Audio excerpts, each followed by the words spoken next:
First drill in this video will be a pound dribble. So starting an athletic stance, pushing through the ball. We're doing that for 30 seconds on the right hand and switching over to the left.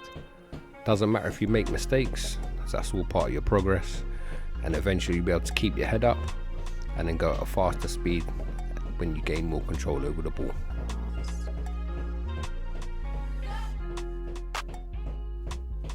Always remember to keep the ball on your finger pads while you're pushing through and not on your palm. Now we're switching over to the other hand. As with all these drills in this video, we'll be working on the left and right hand side, as if you can use both hands equally the same, you'll be more of a versatile player.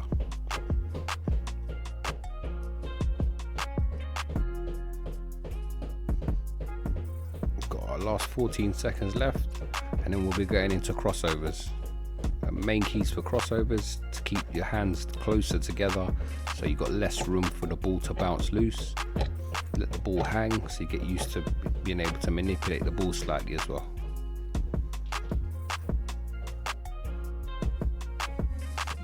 Again, maintaining that base fundamental stance, so athletic stance, trying to keep my head up and just in a nice rhythm as I let the ball rock backwards and forwards, and basically keeping my hands relatively close so the ball can't bounce loose, and then I'll have a turnover or a fumble.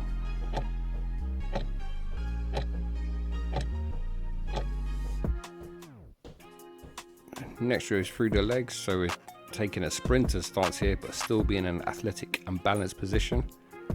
So again, going through my legs, keeping my hands close, so while I bounce the ball it's less margin for error. As you can see, I gently rock, so it helps me to control the ball as I get into a rhythm.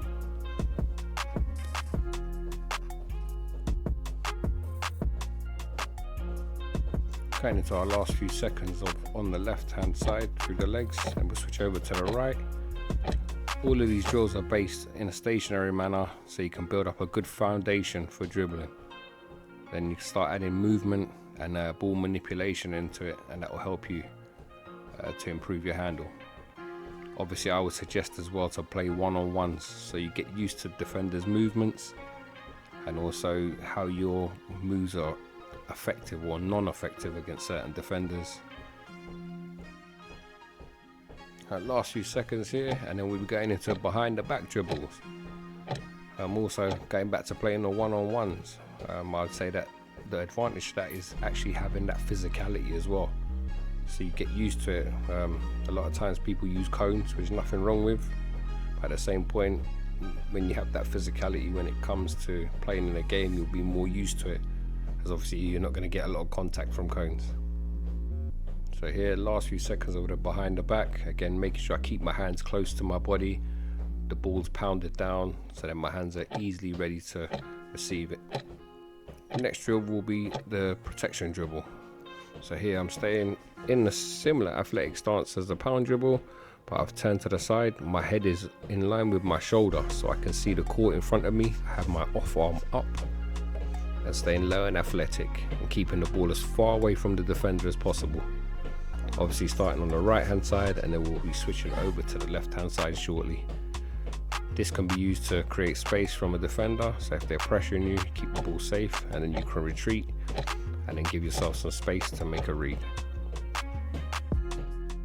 Swapping over to the left hand side, so again just keeping my head up, off arm up, ball in line with my back foot, so I can keep my defender at bay, see the court, also see the right side with my peripheral vision, and just making sure that the ball is nice and safe.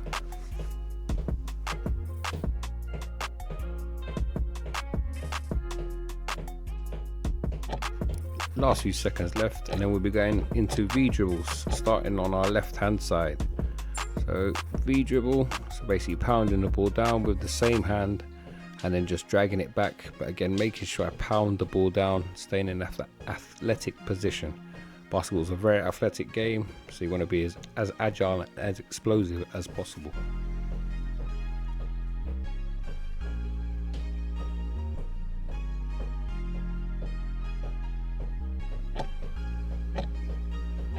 going into the final ball handling drill, which should just be swapping over to the right side for the V dribbles. Again, making sure I pound the ball down while dragging it across and pulling it back. Over the next few weeks we'll be progressing, so we'll have another stationary series which will be ball manipulation, and then we'll progress into movement with the ball, and then we can go into more advanced techniques in regards to dribbling and attacking angles, reading the high foot of the defender. So yeah, last few seconds. I hope you've enjoyed this video and I hope you'll find it helpful. Please like and subscribe for more content.